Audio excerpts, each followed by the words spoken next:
In my kintsugi imitation video, I accidentally introduced a mystery. If you didn't watch the video, well, why? Go watch it. Moving swiftly on. Looks kind of like shelves, slightly tilted, completely empty. This video is an explanation. Let me introduce to something that raises questions. A library ladder on a kitchen. Contemporary kitchens are very good at hiding things. Appliance garages, pull-out shelves, clever mechanisms, all sorts of gadget wonders. I like techie toys. That didn't sound right. I like smart solutions that make our lives easier and nicer to look at. But what if your taste doesn't align with contemporary, modern or minimalist design? What if you, like me, lean towards maximalism, traditional interiors? And what if your kitchen is tiny? And I mean tiny.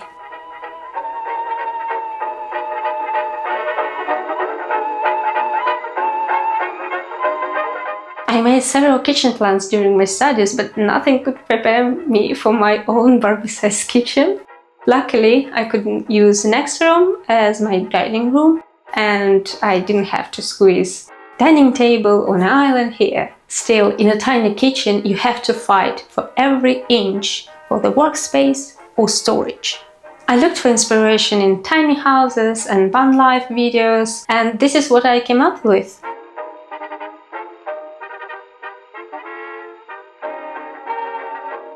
I was lucky to find good carpenters. I was lucky to find a good carpenters.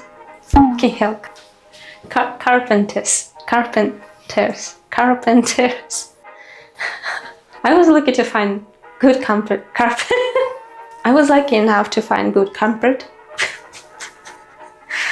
I was lucky to find good carpenters, hi Dan and Hugh, who work with hydrants, and they had the exactly cabinets that I needed. To extend the work surface, I chose a butcher's block. The carpenters cut out the space for the sink, and from leftover, I made butcher's block that fits perfectly into its original place. Some storage solutions could be added after the planning and building the kitchen, like these string bags on hooks for fruits, onions, garlic, and whatnot. When the space is limited, you either give up to clutter or you go up. And here's something worth planning in advance. Extend your cabinets all the way to the ceiling. You avoid dust and greasy build-up on top, you gain storage, and also you make your ceiling look much higher. And if your ceiling is around 2.7 or 3 meters, well, a step stool wouldn't cut in. And this is where the library ladder comes in. The wonderful carpenters, after hearing my idea, installed a supporting beam behind this panel during the kitchen build, specifically for the future rails. And this is something that you definitely want to plan up front. But before we go on, a short promotion. Yeah, I bet you're wondering who on earth decided to cooperate with such a small channel. That's why this advert is for me. If you fancy this video, please click the like button. I've noticed sometimes on other channels it has a little animation. So cute! My favorite is cat. I also noticed that YouTube highlights the like button when somebody says like. Did it work? Where was I? Promoting myself. If you care about reasonable DIYs, cozy homes, handmade ideas, help yourself to subscribe.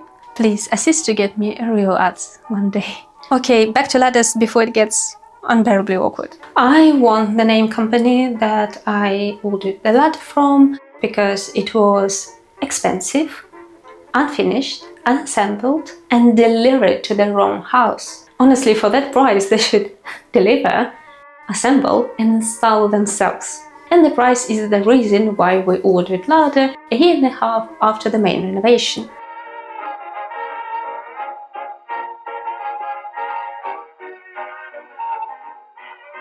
Once it finally arrived, I finished it with body oil to bring out walnut's natural beauty.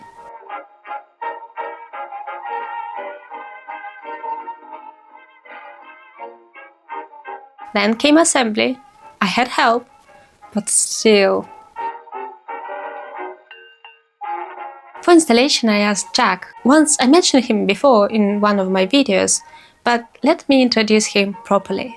Jack handled most of the renovation in this house with my help. He has golden hands, incredible precision, and, most importantly, he's my dear friend. He's a perfectionist, which is exactly what you want when installing something that needs to slide smoothly and sit straight.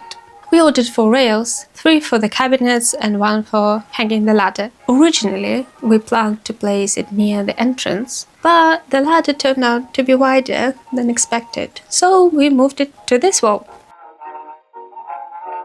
The hanging rail had to be cut for this wall and all the rails threaded for the end caps. Yes, the customer does that part too.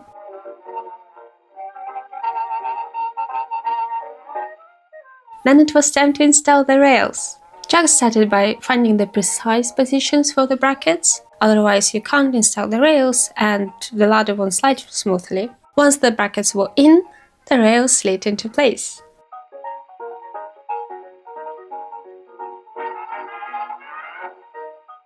Jack attached the rollers at the top of the ladder and anti-slip feet at the bottom.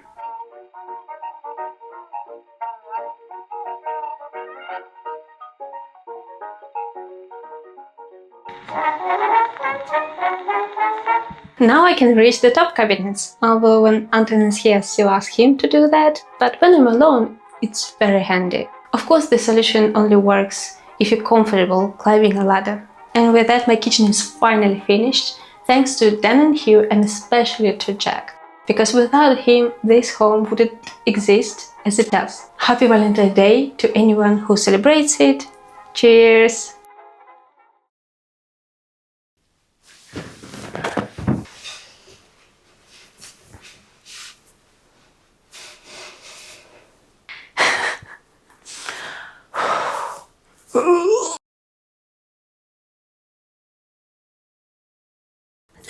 No. Hi, Dan and Hugh. Hugh!